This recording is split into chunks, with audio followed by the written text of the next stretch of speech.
Seja muito bem-vindo a mais um Rosadas Cash! E hoje, meu convite é para mostrar para vocês a estratégia técnica e como você aplica um planejamento estratégico dentro do seu supermercado. E, obviamente, com um grande convidado aqui, nosso CEO do nosso grupo de educação e também nosso sócio, Jameli Matos! Obrigado, Leandro. É um prazer sempre estar aqui com você, poder compartilhar essa informação. E até por ser gestor, né, de várias empresas ao longo da minha vida profissional, né, às vezes vem aquela pergunta, né, quando a empresa começa a crescer. Cresci. E agora? E agora? O que eu faço? O que eu faço, né? E justamente nesse momento é o momento que a gente diz para os empresários, né, que vão dizer o momento que separa, né, os jovens dos adultos, os adolescentes dos adultos. Por quê? Você cresceu, sua empresa está começando a faturar, seu mercado cresceu o faturamento, você já consegue almejar novos objetivos, já está pensando em comprar uma segunda loja, uma terceira loja. Só que isso tudo ele tende-se a transformar em confusão futuramente se você não começar a pensar em se organizar agora. E aí a grande chamada que a gente fala, né, é o planejamento estratégico. Eu não sei quando as pessoas vão estar assistindo esse podcast, mas ao contrário do que muitos pensam, né, a gente não faz o planejamento estratégico em janeiro, né? A gente faz no final do ano. Faz no final do ano, começa a pensar já de repente em outubro, né, em novembro, dezembro não, que é a nossa sazonalidade, mas outubro é um bom, setembro e outubro são bons meses para a gente pensar no futuro. Porque quando a gente fala em planejamento estratégico, uma palavra que está muito na moda hoje, por exemplo, é o JBP, é o Joint Business Plan, né? Sim. Que o setor comercial de um mercado faz com os fornecedores. Mas quando que os fornecedores estabelecem as verbas dele? Um ano antes. Então, se eu quero fazer alguma atividade, quero apresentar isso aos meus fornecedores, eu tenho que fazer um planejamento estratégico que eu chame eles, tipo setembro, outubro, né, do ano anterior e fale, olha, em 2020, nós estamos em 2024, então em 2025, eu na minha loja, na minha rede, nas minhas lojas, eu vou fazer essas e ações. E para isso eu estou mostrando aqui para vocês diversas formas de vocês participarem dessas ações comigo. Isso já é um pedaço de um planejamento estratégico para o comercial, né? Então não é só isso, mas só exemplificando. Mas quando a gente fala em planejamento estratégico, é uma coisa muito mais ampla. Ou seja, você tem que começar a fazer aquelas perguntas que talvez você já tenha se feito, mas você nunca se preocupou em responder porque você estava preocupado em vender. E está tudo bem, né? Por exemplo, quem é o meu cliente? Como eu quero que minha loja seja vista, né, pelo olhar do cliente? Qual o público que eu atendo? É o público A, B, C, D, E? Né, a gente tem todo esse público dentro da nossa loja, mas quem é o meu público predominante? Porque isso vai impactar diretamente política de preço, política comercial, arrumação da loja, né, número de checkouts, tudo vai ser impactado. Então você tem que começar a fazer algumas pesquisas. É onde também você começa, querendo ou não, a compartilhar a cultura que você quer para a sua empresa. Né? É isso. E no sentido mais literal da palavra, a cultura da empresa é o que o seu colaborador faz quando você não está perto. Exatamente. Né? Então, a gente não vai entrar a fundos nisso, a gente vai ter tempo, mas, por exemplo, coisas como missão, visão, valores, né? Você tem que começar a pensar isso, porque a sua empresa ela tem que significar algo para você, mas ela tem que significar algo para os seus colaboradores. Ela tem que significar algo para o seu cliente. Tem que significar algo para os investidores, para os donos, para os sócios, stakeholders, né? Isso, entendeu? Então, você tem que começar a pensar como você quer que a sua empresa, o seu supermercado, seja vista pelo seu bairro, pela sua comunidade, o entorno. Ah, eu sou conhecido por ter uma pegada ecológica, eu sou conhecido por ter uma pegada de vida saudável, eu tenho o melhor açougue do bairro, mas as minhas carnes são diferentes, cortes especiais, eu tenho o melhor hortifruti. Então tudo isso vai impactar na visão que o cliente vai ter da sua loja, né? Então é muito importante, depois que você começou a crescer, e aí a gente tem que vender, e vende, vamos brigar com todo mundo e tá tudo bem, mas chega um momento que, por exemplo, você, gestor, que aí eu falo, né, você vai ter que deixar de ser empresário, você tem que começar a ser empresário, né? Antes, até então, a gente é empresário, eu faço tudo, né? Mas quando você passa de um determinado faturamento, você tem que começar a projetar, você precisa de uma equipe de retaguarda. Você tem que ter alguém no financeiro te ajudando. Você tem que ter alguém no comercial te ajudando. Por mais simples que sejam as tarefas, você tem que ser alguém no RH te ajudando. Você tem que começar a criar, pelo menos, se você passou de 1 milhão, pelo menos um embrião de uma prevenção de perdas, né? Um treinamento já para sua equipe saber, de repente, um agente de prevenção, alguma coisa, mas você já tem que começar a pensar nisso. Por quê? Onde que eu vejo, hoje nós temos alunos no programa Impulso que vai de 200 mil a 10 milhões, 12 milhões, e no Black Belt a gente tem uma galera que vai a 30 milhões.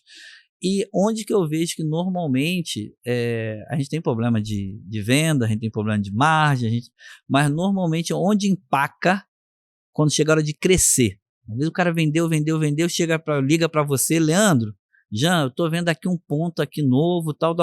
Só que eu não tenho gente para trabalhar. Só que eu não sei como é que eu faço isso. A minha compra, eu boto um comprador lá ou eu centralizo aqui? Eu tenho que ter uma tesouraria lá, eu tenho que ter... Então, quando chega esse momento, você tem que parar e fazer um planejamento estratégico abarcando tudo isso, né? Para onde você quer ir, qual é a sua meta. Eu quero ter a maior loja da minha cidade com 10 lojas até 2030. Ok. Você criou ali já a sua visão de empresa, né? E é bom que os seus colaboradores entendam isso. Por quê?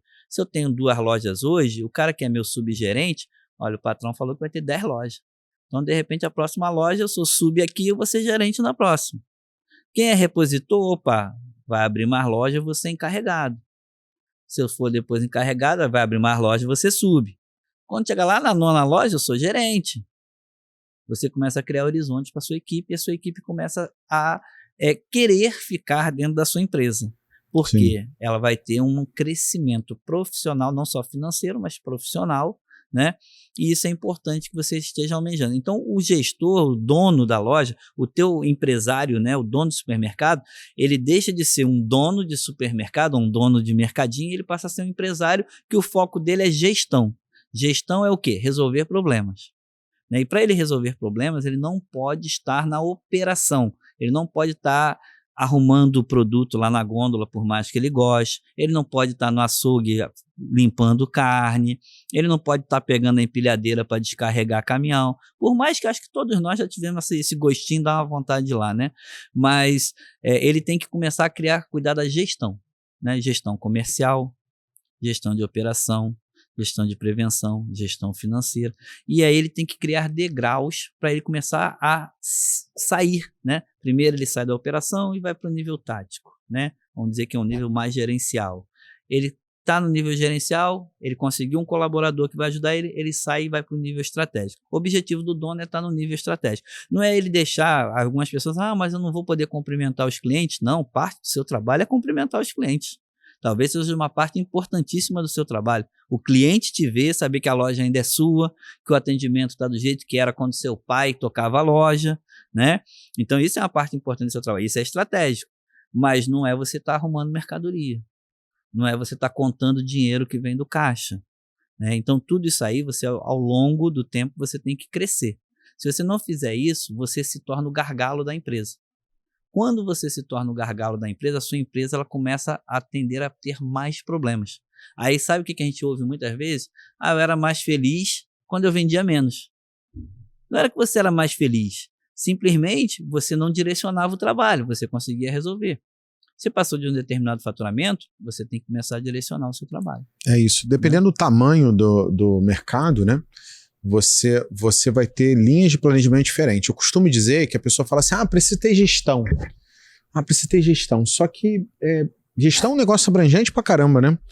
Se eu falar assim, preciso que o meu mercado esteja organizado. Pô, a gente hoje tem 115 processos mapeados no supermercado. E a maioria de vocês não precisa ter os 115 processos dentro da tua loja. Porque é o que é importante para você chegar no resultado agora. Por que então o lance do planejamento que o Jean tá falando? O planejamento ele vai ser a linha de norte que você vai ter para a sua realidade agora e para onde você quer chegar. Então, se hoje, por exemplo, eu estou com uma loja e eu falo que em 5 anos eu quero ter 10 lojas, eu vou trabalhar numa velocidade. Se eu falar que em vez de eu querer 10, eu quero ter 5, eu vou trabalhar em outra velocidade. Se eu falar que eu quero ter 3, eu vou trabalhar em outra velocidade. Inclusive, as ações vão ser diferentes para 3, para 5, para 10. Beleza. Então, isso é um ponto, né? Então, quando o Jean falou visão de futuro, missão, valores. Visão de futuro é aonde você quer chegar. Qual é o objetivo final lá? Tua empresa vai chegar no final e o que ela vai chegar? Eu gosto de fazer visão, inclusive, como se fosse uma grande meta de longo prazo. Né? As pessoas fazem visão lá com mais storytelling, mais poética. Eu gosto assim, cara, eu vou chegar nesse tamanho, com essa lucratividade para os acionistas, com esse trabalho aqui para o meu time. Eu quero chegar desse tamanho aqui, quero estar aqui, ó. Ponto A para o ponto B. Quero que o meu ponto B seja esse, a visão de futuro. Aí a missão é, mas eu não quero chegar aqui de qualquer jeito. Como eu quero chegar aqui? Quais são pontos-chave que eu não posso deixar de fazer? Ou seja, eu vou fazer isso atendendo mal? Eu posso chegar aqui do ponto A ao B fazendo um atendimento merda, tratando meus funcionários igual cachorro. Tem várias empresas aí de supermercado que são gigantes e tratam o funcionário igual cachorro. O ponto é, e se você trabalha numa delas, faz um comentário aqui só pra gente saber se eu tô falando da empresa certa ou tem umas que eu não mapeei ainda. Aí o cara vai sair do ponto A pro ponto B. E aí como ele vai fazer esse processo? Como ele vai fazer em relação aos clientes, em relação aos colaboradores, em relação à própria empresa? É legal se você conseguir ter uma frase de impacto muito poderosa na missão, porque vai ser algo que tem que ser repetido pela tua equipe. A missão é meio que não podemos esquecer disso, não podemos deixar disso acontecer, não podemos deixar que isso deixe de ser feito. E eu tenho os valores. Eu gosto de chamar valores como ponto de caráter. Quais são os pontos de caráter que seu time precisa ter que você não pode descartar? Tipo, a minha equipe meu pessoal tem que trabalhar em equipe. O cara tem que ter atitude de dono, o cara precisa ter humildade no trabalho. Ele precisa ser honesto, e etc, etc. Você pode ver que seria a característica que teu time precisa ter para que a visão seja atingida, considerando a missão que você definiu, a sua visão seja atingida. Então, quais são os pontos de caráter que seu time precisa ter, ou seja, os valores que seu time precisa ter para poder chegar lá. Então, isso são... eu estou só simplificando o conceito para você poder entender. Aí, a partir disso aqui, que eu já sei aonde eu quero chegar, como eu quero chegar e como que eu quero que meu time chegue, a gente vai começar a falar assim, mas então, para esse objetivo, essa visão de futuro chegar, quais são os objetivos que eu tenho que atingir? No primeiro, no segundo, no terceiro ano, no quarto ano, no quinto ano. Vamos dizer que você faça uma meta para 5 anos. Um planejamento para 5 anos. Então, quais objetivos eu preciso atingir em vendas, em marketing, em organização interna, em operações, em prevenção, em estrutura física. E aí eu começo a planejar os meus objetivos daqui. Aí a partir desses objetivos, a gente vai traçar assim, se eu preciso fazer com que as minhas lojas batem 4 mil por metro quadrado, que é a minha meta, quais são as estratégias que eu vou usar para que isso seja possível? Beleza.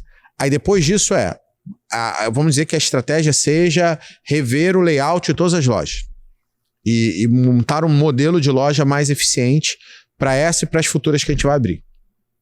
Aí, essa é a estratégia. Então, vamos mudar os layouts de loja, considerando tal YZ. Beleza. Aí, qual ação que você vai fazer para essa estratégia funcionar? Que vai ser, vou contratar uma consultoria para rever o layout, vamos fazer um estudo financeiro antes, estudo estatístico antes para verificar os setores, as categorias que estão tendo menos, montar um estudo, desenhar, montar a melhor loja, a partir disso fazer um teste nessa loja, fazer ela funcionar, replicar para as outras. Em quanto tempo eu vou fazer cada uma dessas coisas? Plano de ação. Baseado nos 3Q, né? Que fazer, quem faz, quando. Beleza, plano de ação simples. Aí, beleza. Aí a gente começou a ter visão de planejamento. Vou repetir. Visão de futuro. Como eu quero chegar à missão. Com as características X de minha equipe. A partir eu traço os objetivos macros. Primeiro, segundo, terceiro, quarto, quinto ano. Para cada um dos pontos chaves que você tem hoje que você precisa. Pode ser estrutura. Pode ser marketing. Pode ser melhorar a tua venda. Pode ser criar uma organização que você não tem. Beleza, vamos montar isso aqui no longo prazo. Aí, a partir disso, quais estratégias você vai fazer para que isso seja possível? E depois, quais ações você vai fazer para que essas estratégias sejam executadas? Nesse nível, assim, isso é um plano. No meio do caminho, você ainda vai ter o seguinte, beleza, para esse objetivo macro que eu tenho ser atingido, quais os indicadores que vão provar que eu cheguei nele? E aí você cria os indicadores para poder fazer um acompanhamento do seu planejamento. Isso é um modelo simples de planejamento. Você tem planejamento baseado em balance scorecard, que aí você vai ter 4 macrovisões. Você tem outros modelos de planejamento, mas eu estou falando simples, que você consegue implementar. Você vai cumprir o planejamento, aí no final você vai ter, sei lá, uma visão, uma missão, uns valores com 5 a 7 objetivos macros. Cada objetivo vai te gerar pelo menos umas 5 estratégias, a gente vai falar de 7 vezes 5. Vai dar 35 estratégias e cada estratégia vai te gerar entre 3 a 5 ações. Então eu vou ter 35 vezes 3 ou 35 vezes 5. É nesse nível que a gente está falando, né? Então vezes 3 vai dar 90, 105 ações. Entende? Então, aí eu vou partir, aí meu planejamento vai ter 105 ações para serem feitas ao longo dos anos. E aí, normalmente, eu priorizo o que eu preciso fazer para o primeiro ano, aí no final do primeiro ano eu reviso o planejamento, vejo se a gente atingiu ou não as metas, traço as ações para o segundo. Mas eu tenho que olhar para o 5º ano para falar assim, tá, para eu chegar nesse resultado do 5º ano, o que eu preciso no 4º, no 3º, no 2º e no 1º? Aí a partir do primeiro o que eu preciso fazer agora no curto prazo, quais são as ações e traça. E aí no final do primeiro ano você fala assim, o que a gente atingiu, o que a gente fez, o que a gente deixou de fazer e por quê. E aí a gente vai fazendo isso. Simples, tá? Agora, legal. Dei uma visão, um overview aqui, uma macrovisão para você entender sobre o planejamento. Aí vamos lá. Jean, existem algumas ferramentas que são importantes para a gente fazer análise da empresa para conseguir criar a visão, missão, traçar objetivo. Que uma delas, por exemplo, é a análise SWOT. Como é que funciona a análise SWOT? Basicamente, o que a gente chama de análise SWOT, né? É uma análise, né, de forças e fraquezas, né, oportunidades e ameaças. Vem do inglês, né? Strength, weakness, opportunities e threats. Ou seja, basicamente, são forças que eu tenho e oportunidades, ameaças e fraquezas. Só que só notando 2 coisas. Tem 2 coisas que são relacionadas ao ambiente externo, né? Que normalmente força e fraqueza é interno, né? Ou seja, em que eu sou bom? E aí eu vou escrever. O que eu sou bom? Qual é a minha maior força? Eu tenho o melhor time de açougue do mercado, né? Quais são minhas fraquezas? O meu hortifruti não é bom, né? E aí tem a parte externa, né? Que são oportunidades e ameaças, né? O que são as ameaças? É o ambiente macro, né? Pode chegar um concorrente, a economia está ruim, só tem uma ponte para chegar na minha cidade, essa ponte pode cair, né? Tudo isso é uma ameaça, né? Mas são basicamente, quando a gente fala em ameaças, só para contextualizar, são coisas externas, né? Ameaças são externas. Por outro lado, eu tenho oportunidades. Oportunidades também são coisas externas. Eu posso diminuir o meu imposto através de aproveitar uma subvenção que o governo me dá. É uma oportunidade. Eu posso trocar minha loja de lugar indo mais para o centro da cidade num espaço maior pelo mesmo preço de hoje que eu pago. É uma oportunidade, né? Se eu fechar um acordo com um determinado fornecedor, eu me torno distribuidor exclusivo dele, do produto que todo mundo compra. Isso é uma oportunidade. Então, quando a gente faz uma análise SWOT, basicamente a gente vai ter que ver o ambiente externo e listar oportunidades que eu tenho e as ameaças que podem. Pode abrir um concorrente, pode vir um atacarejo. Isso é uma ameaça, né? Por outro lado, eu vou ver o meu ambiente interno, né? O que é o meu ambiente interno? Forças e fraquezas. E aí a gente tem que ser realista, né? Eu não posso falar assim, não, eu sou o melhor do bairro. Quem te falou isso? Por que você é o melhor do bairro? Não, porque eu tenho o melhor açougue. Por que você tem o melhor açougue? Né? Então você vai gerando perguntas, porquês, né? Para que você cimente aquela opção que você tem. Então, uma das primeiras coisas que você tem que fazer é essa análise de forças e fraquezas, ameaças e oportunidades. Porque isso já te traz clareza de onde você tem que melhorar ou como você tem que tocar, né, essa mudança que você está fazendo. Isso é uma importante análise que você faz. Talvez só isso já vai dar um belo de um resultado. Quase que eu falo um palavrão. Já vai dar um belo de um resultado aqui para você. Outra ferramenta que muitas é utilizada é a matriz de 5 forças de Porter, né? Onde você também você vai analisar por outro prisma, né? mas entre aspas, você está no centro do problema, né? E basicamente você vai analisar quanto de poder você tem para determinar, por exemplo, quanto de poder eu tenho para negociar com o meu fornecedor. Ah, não, se eu não comprar do meu fornecedor vai quebrar, então eu posso pedir mais desconto a ele. Eu tenho um poder grande para o meu fornecedor. Não, é o contrário. Eu tenho que aceitar o preço porque esse cara é o único que me entrega aqui na minha cidade. Então você tem qual o teu poder de barganha perante a fornecedor? Você tem, por exemplo, qual o seu poder, digamos assim, de barganha perante o seu consumidor? Ah, não, eu sou o único da minha cidade. Então, quanto eu cobrar, o cara tem que pagar. O cara vai vir na minha loja com raiva, mas vai pagar. Ou não, eu tenho 3 concorrentes na mesma rua que eu.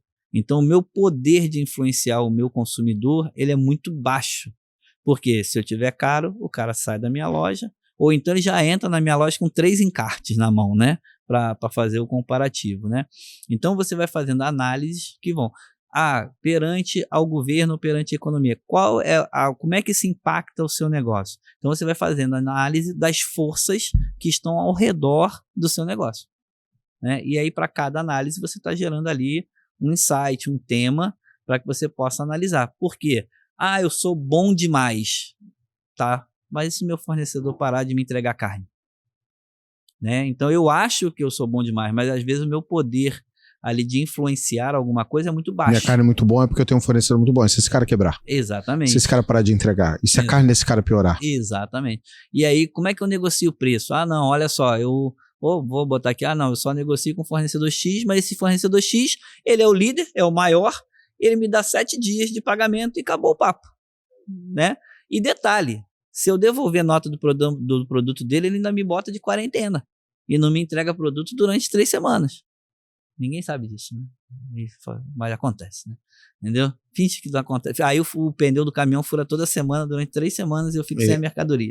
Entendeu? Tipo isso. Então, são coisas que acontecem que é uma análise, né? Quando eu estou crescendo, eu vou comprar uma segunda, uma terceira loja e vou me pautar no fornecedor X. E daqui a pouco, quando eu vou negociar para o cara fala assim, não, agora o negócio é diferente, você tem que fazer do meu jeito.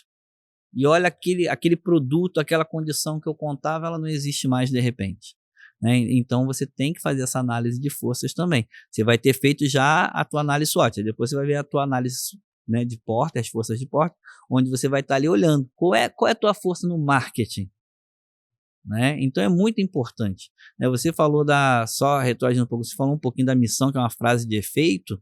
Essa frase de efeito vai impactar tudo que você falou. Por exemplo, quem fala assim, vender por menos para as pessoas viverem melhor? É o Walmart.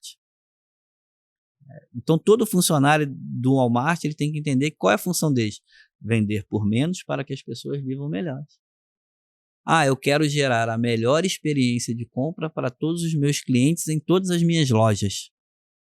Que legal, gerar a melhor experiência de compras para todos os meus clientes em todas as minhas lojas. É o que deseja o Pão de Açúcar. Então, todo colaborador do Pão de Açúcar, quando um cliente entrar, o que ele entende? Eu tenho que gerar a melhor experiência de compra aqui dentro da loja, porque essa é a missão. Então, eu entendo que quando eu for analisar forças e fraquezas, quando eu for analisar a minha condição de barganha perante aos meus colaboradores, os colaboradores, eu também tenho que saber. Se eu brigar com o cara vai embora e eu preciso do cara, qual é o nível de impacto que eu estou na vida dos meus colaboradores? Né? Então, tudo isso faz parte do seu planejamento estratégico. Baseado nisso, você vai começar a ter o retrato da sua empresa e onde você precisa atuar. Você falou muito bem, a visão tem que ser, na minha visão também, assim, ela tem que ser uma coisa objetiva, se possível com número, com uma meta, para a gente depois poder desdobrar isso, e aí eu vou trabalhar em cima do que eu sou bom e do que eu sou ruim. Né? A gente tende a maximizar o que eu sou ruim, eu dou muita importância ao que eu sou ruim, verdade. Eu esqueço às vezes o que eu sou bom, aí o que eu sou bom deixa de ser bom, né? Inclusive, a análise SWOT te ajuda a gente a olhar por esse prisma. Inclusive, essas análises que o Jean falou, tanto da SWOT como as 5 forças de Porter e outras também que a gente pode usar, elas são ferramentas que a gente usa para analisar antes de poder traçar o planejamento. Porque a gente faz normalmente antes para a gente poder ter uma visão do que a empresa precisa mexer. Porque, olha só, uma empresa é composta de dois pilares, né? O que a gente tem que melhorar do que a gente tem hoje, sua empresa já existe, obviamente. Se a tua empresa não existe, isso não faz sentido, mas existe. O que eu preciso melhorar hoje? E a segunda é, quais serão... O que a gente precisa criar de novo? O que eu preciso fazer de novo para conseguir chegar nesse objetivo? E aí aqui estão os projetos.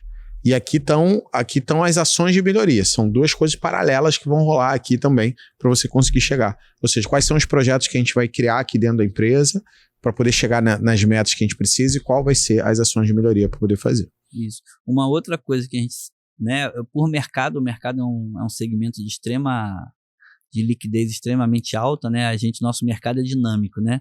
A gente consegue nunca arrumar o mesmo problema no dia seguinte, né? A gente sempre tem um problema novo para resolver, né? Isso é bom, mas a gente tem que trabalhar com uma previsão orçamentária, né? Mas como é que eu vou fazer o orçamento? Olha, se você fez o aniversário da loja do ano anterior e você fez o dever de casa, você sabe quanto você gastou no inflável, na cama elástica, no pipoqueiro, quanto foi a sua margem da sua promoção, quais foram os fornecedores que impactaram e ajudaram você a fazer essa ação. Baseado nisso, nada impede de você fazer assim, eu vou fazer o meu aniversário do ano que vem, só que eu quero que ele seja 20% maior do que ele foi esse ano. E aí você vai fazer um orçamento. Olha, o meu Dia das Mães, eu fiz lá o Dia da Rainha. Só que agora eu vou fazer o Dia da Rainha e o Dia da Princesa. Então você vai fazer. Isso tudo parece coisa assim, mas é um planejamento. Sim. Né? Sim. É um Normalmente você deveria ter já planejado o seu calendário promocional do ano todo, né? Isso. O cara não tem nem da semana seguinte, imagina do ano todo. E já. aí, quando a gente faz o calendário, a gente tem que gerar um orçamento. Né? O orçamento para o ano inteiro de todas as ações nem sempre é possível fazer, mas pelo menos as sazonalidades, você tem que ter o calendário e você tem que ter um orçamento. Por quê? Eu tenho que prever as ações que eu vou tomar. Você, por exemplo, fala muito nisso, né, na parte de marketing, porque o que eu vou impactar o meu cliente é o que vai fazer ele voltar na minha loja. É preço? É preço, mais experiência que eu dei para o meu cliente. Sim. Né? Então, se ele viu lá que eu reconheci lá o Dia das Mães, que eu reconheci o Dia dos Pais, que eu reconheci a Páscoa, Dia da Independência, não importa, mas as ações que vocês fazem ao longo do ano vão te impactar. Só que normalmente, qual é a experiência que a gente tem hoje? O que você vai fazer para o carnaval? Vou decidir uma semana antes. Uma semana antes, você vai ter que trabalhar com o seu dinheiro. Você não vai conseguir dificilmente dinheiro de fornecedor para fazer uma mudança na identidade interna da loja, entendeu? Colocar lá uma degustação de um energético, entendeu? Diferente. Você não vai conseguir ninguém lá mostrando salgadinho sendo frito, porque os promotores já estão todos alocados, entendeu? Mas se tu fala 3 meses, 6 meses com o cara, olha, dentro do nosso planejamento estratégico, eu precisava de um promotor aqui na minha loja para ajeitar o setor de bebida. Eu vou comprar mais bebida do que o normal, só que eu não quero botar um funcionário meu, eu quero dividir essa responsabilidade. Você consegue um promotor para mim? Entenda que você está liberando um funcionário seu durante um dia de trabalho. Sim, Isso entendo. gera ganho de produtividade, né? Eu quero botar pegadinha de coelho na Páscoa no chão da loja, até o setor lá da parreira lá onde estão pendurados os ovos. Apesar que muitos de nós hoje só trabalham com bombom, né, com barra, tablete, mas enfim, eu quero colocar a orelhinha nas gôndolas. Eu tenho que falar isso com o meu fornecedor antes. Né? Isso faz parte do planejamento estratégico da empresa. Lá, quando trabalhava com coisa, quando a gente inaugurar uma loja, normalmente a gente avisava aos fornecedores 6, 7, 8 meses antes, para que já teve loja que a gente abriu praticamente com custo zero. Teve fornecedor que deu até check-out e deu. Teve fornecedor que não... É verdade, verdade. Teve fornecedor, olha só, eu não tenho nada para te dar, mas eu vou comprar aqui o que tu precisar. Tu precisa de armário para os funcionários? Eu vou dar o armário dos funcionários, do vestiário dos funcionários, eu vou dar a lixeira de inox, eu vou dar... Tá bom. A gente tem exemplo no Ceasa aqui do Rio, o cara que vende descartável e manda o enxoval em hortifruti. Entendeu? Entendeu? O cara fala, cara, eu não posso te dar tanto, se eu te der todo um enxoval de descartável, não vai significar nada para você, mas eu vou mandar um caminhão de hortifruti para você no dia da tua inauguração por minha conta. Né? Mas isso parte, né, de um aviso, de um planejamento. Então, a gente faz um planejamento estratégico já contando, como você falou, quanto tempo eu vou abrir uma loja por ano, eu vou abrir 2 lojas por ano. Quanto que eu preciso? O que eu preciso fazer com meus fornecedores? Olha só, poxa, eu tenho que criar 2 lojas por ano. Quanto vocês podem contribuir com isso? Né? A gente fala muito. E também o teu orçamento. Porque você fala muito bem disso. A gente, para abrir uma loja, a gente não pode matar a matriz. Se a gente entender que o dinheiro da matriz vai bancar 2 lojas, na maioria das vezes não banca. Aí o que estava bom, tu estraga. É isso. Né? E a gente já viu acontecer isso. O cliente que tinha uma loja boa, abriu a segunda, quebrou as 2. Já aconteceu pra caramba. Então isso também faz parte do quê? Desculpa falar, mas é a falta de um planejamento. Por quê? O que costuma? O cara não faz um planejamento, ele vai falar assim, eu acho, ele vai olhar pro vento assim, vai falar, eu acho que com 1 milhão eu abro essa loja. Aí o cara vai lá no banco com 1 milhão, pum. Capital de giro 0, 1 milhão. 3 meses para abrir a loja. Ih, tá faltando coisa ainda. Ah, não, vou pegar mais 300 mil. 300 mil. 1 mês antes de abrir a loja, não deu, mais 500 mil. Então aquela loja que ia custar 1 milhão, ela já está custando 1 milhão e 800. E sem capital de giro. Nem na matriz e nem na que está sendo aberta. Consequentemente, você abre uma loja sem capital de giro, devendo um percentual de empréstimo, endividamento altíssimo, e você ainda vai sangrar a tua matriz. Ou seja, falta de planejamento estratégico. Então, quando a gente começou aqui o nosso papo, a gente falou, você cresceu, e agora? Agora você tem que começar a planejar. O Leandro fala muito bem disso, eu gosto quando ele fala, né? Porque ele fala, às vezes, para a gente planejar, a nossa venda às vezes cai, porque você focou na organização, então você tem que tomar muito cuidado com isso, né? Você tem que tomar muito cuidado na hora que você para organizar, para você também não deixar a sua venda cair, sua margem piorar, porque senão esse planejamento também não adianta de nada, a gente tem que ser sincero. Eu adoro planejar, eu adoro modelos e tal, mas a vida real é diferente, né? Então a gente tem que planejar, é isso que vai garantir a longevidade da nossa empresa, é o planejamento, porém eu não posso deixar o meu dia a dia cair. Né? Então o empresário, não, está caindo, mas está tudo bem. Não, se está caindo, não está tudo bem. Alguma coisa está acontecendo. Né? Então o planejamento estratégico ele vai nortear suas ações ao longo de 1 ano, 2 anos, né? 3 anos. Na minha época era 10 anos, aí depois caiu para 5 anos. Hoje tem empresa que faz para 2 anos e está tudo bem. Né? 3 anos, 2 anos. Entendeu? Tá mas antes fazia para 10 anos, era 15 anos. Os planos eram decenais, entendeu? Agora não é mais não. Tá dando 5 anos, o nego já tá chorando para 2. O quinquenal tá quase caindo já. É isso. Entendeu? Então, assim, o que a gente está trazendo para vocês vocês começaram a vender mais, vocês começaram a crescer. Agora vocês têm que buscar estruturação, ajuda. E aí eu não canso de falar isso. E o planejamento é tudo, tá? Não é só as ações. Você vai planejar como que tua estrutura cresce. Por exemplo, como é que cresce tua estrutura, a tua organização, os cargos, a organização de gestão, retaguarda, como é que ela cresce no tempo?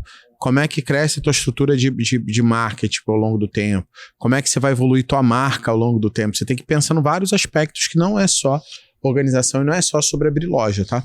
Uma coisa que a gente nem assim, passou assim meio que desapercebido, mas que por a gente já achar, já tá no nosso sangue, né? Mas durante a tua estruturação, você tem que fazer uma coisa simples, mas importante, um organograma da sua empresa, né? Porque o seu colaborador, quando chega, né? Mas se você tiver mais de uma loja, ele tem que saber aonde está o quê, a nível de departamento, e quem faz o quê, entendeu? Então, eu sempre fazia muito questão de falar, olha só, você está aqui, o seu supervisor, o encarregado é esse cara, o supervisor é esse cara, o gerente é esse cara. Você fala com o teu supervisor, que vai falar com o teu encarregado, que vai falar com o teu gerente. Você pode falar direto com o gerente? Pode, se você sentir a necessidade. Mas lembre-se que existe um caminho, um caminho a ser seguido. Não tem nada demais você falar com o gerente. Você pode falar com o dono da empresa, ninguém nunca vai te barrar. De repente você só vai se sentir seguro em falar algum assunto com o dono da empresa. Olha, estão roubando o senhor lá no açougue. De repente ele não vai querer falar com o gerente, porque ele não sabe se o gerente está metido. Né? Isso. E está tudo bem. Mas o colaborador, quando chega, ele quer entender, né, aonde que eu estou me metendo. Né? Eu vou colocar produto na gôndola. O meu trabalho é lá no estoque, pegar a caixa, botar produto Ok, mas e se eu tiver que falar que o meu vale transporte acabou? Que o meu cartão bloqueou? Eu falo com quem? Né? Aí às vezes o cara vai falar com o gerente, cara, deixa de ser isso, aquilo, vai lá no RH falar, vai no DP, tal. E às vezes a gente não sabe direcionar. Então, uma parte da estrutura é você, até porque você já começa a imaginar como é que você vai chegar, né? Eu sempre faço esse exercício quando a gente começa a consultoria do financeiro, né? Uma das primeiras coisas que eu peço para todo mundo fazer é um organograma do financeiro e um organograma da empresa. Por quê? Ah, Jean, mas só sou eu no financeiro. Ok, você vai colocar o seu nome em todas as posições do financeiro. Você faz tesouraria, você faz contas a pagar, faz contas a receber, faz conciliação de cartão, faz conciliação bancária. Ok. Jean. Ok. Mas em algum momento você cresceu. Então aí o Jean deixa de fazer essas coisas. Exatamente. Qual é a tarefa aqui que entre aspas, é mais fácil de eu delegar? Vou conciliação de cartão. Ok. Então alguém vai fazer, já não é mais o Jean. E eu vou continuar olhando para o meu organograma. Ah, e agora? Não, agora conciliação bancária. Até chegar, não, eu vou pegar minha fiscal de confiança, ela vai ser a minha tesoureira. Ela vai contar o dinheirinho ali, todo dia vai me dar relatório daquilo ali, eu vou botar um cofre inteligente e parará tibum.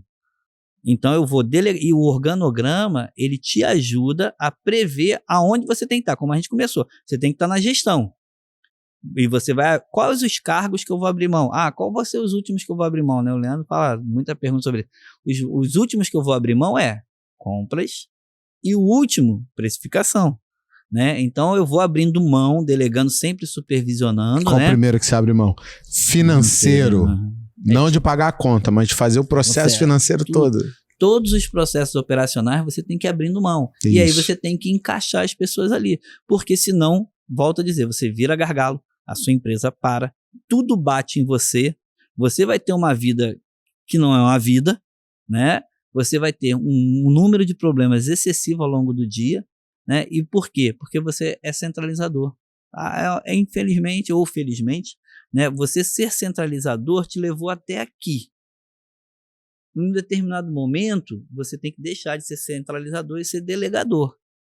Para que outras pessoas, e até para que as pessoas vejam que elas podem crescer dentro da sua empresa. Se você não delegar trabalho e responsabilidade, as pessoas elas nunca tomarão decisão e elas vão embora. Até quem é bom vai embora. Porque eu estou aqui, eu nunca vou poder tomar uma decisão, para eu espirrar eu tenho que perguntar para o chefe, então eu quero um lugar que eu tenha autonomia, pelo menos para trabalhar. Né? Então é uma coisa que eu bato muito nessa tarefa. A gente tem que ter o líder centralizador, a gente tem que ter o líder trator, tem que dar o cara, claramente tem um cara que chama a atenção, ok, esse cara vai chegar à loja lá a X milhões. E depois disso, outras pessoas têm que dar prosseguimento a essa fase. E se ele não conseguir formar essas pessoas, ele vai estar eternamente preso na operação da loja, ele não vai ter vida, e ele nunca vai sair dali, nunca vai conseguir crescer. E quando crescer, na marra, vai quebrar. É isso. A maioria das empresas que eu vi quebrar, elas não estavam quebrando porque elas estavam no fundo do poço. Elas quebraram porque quando elas estavam em crescimento, elas não olharam custo, elas não olhavam compras, elas não delegaram para a equipe as tarefas de responsabilidade. Ou seja, quando o cara viu, cara, mas como assim eu estou devendo 3 milhões? Pô, mas como assim o meu compra e venda está em 85? Mas eu estou vendendo. Né? Então o cara vai se alavancando, e ele não consegue ver tudo, e a qualquer topada que dá, né, ou qualquer espirro, vira uma pneumonia. E aí quando o cara tem que correr ali, porque ele já está numa derrocada. Né? O Jim Collins fala muito sobre isso, né? Exatamente. Então, assim, não é terror, mas é uma realidade da minha vida profissional que eu vi acontecer.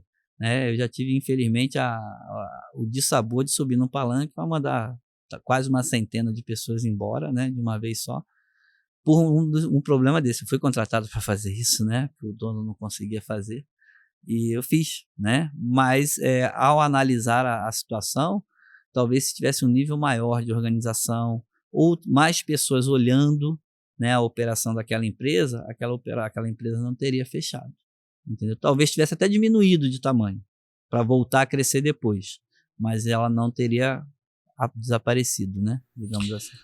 A outra coisa que você pode fazer num planejamento, seguindo inclusive um pouco o que a gente falou, é você criar cenários. Então você pode ter diversos cenários que você pode criar e aí criar planejamentos em cima desses cenários, porque o cenário pode mudar e você já pode prever ali. E também caso dê errado, qual é o nosso plano de contingência para fazer? Então, quando a gente fala de planejamento estratégico, a gente está falando sobre esse olhar inteiro, um pouco mais macro, e esse planejamento de olhar o futuro para você poder traçar o que eu preciso fazer agora. Porque se eu não sei aonde eu quero chegar, qualquer lugar tá bom. Entendendo esse cenário, isso pode mudar todo o contexto. É óbvio, né? A gente, sei lá, o processo de fazer um planejamento de uma empresa leva ali de 2 a 3 dias, tipo 8, 10 horas por dia. São 30 horas de trabalho para montar um. A gente não consegue aqui, em, sei lá, 40 minutos passar essa informação para você. Mas a gente tem algumas visões sobre isso. E a pergunta é, fez sentido para você esse conteúdo? Você gostaria que a gente aprofundasse mais? Dependendo, fazer um podcast só sobre estrutura organizacional, um podcast só sobre modelo de negócio de supermercado, um podcast falando só sobre orientação por cenários no planejamento, fazer um podcast falando só sobre as ferramentas de análise por planejamento. Então, a gente tem diversos temas que a gente pode falar. Se isso fizer sentido para você, eu quero que você comente aqui e não deixe de falar. E se você quiser um resumo de como fazer um planejamento estratégico aqui para sua loja, a gente vai botar esse resumo aqui, no link aqui embaixo. É só clicar lá e se cadastrar e você vai receber lá um material que é um pouco do resumo dessa live, um resumo de como você pode fazer o planejamento estratégico do seu supermercado. Espero que você tenha gostado. Deixa curte, compartilha esse vídeo e vamos muito mais longe. Bora, até o próximo vídeo. Valeu!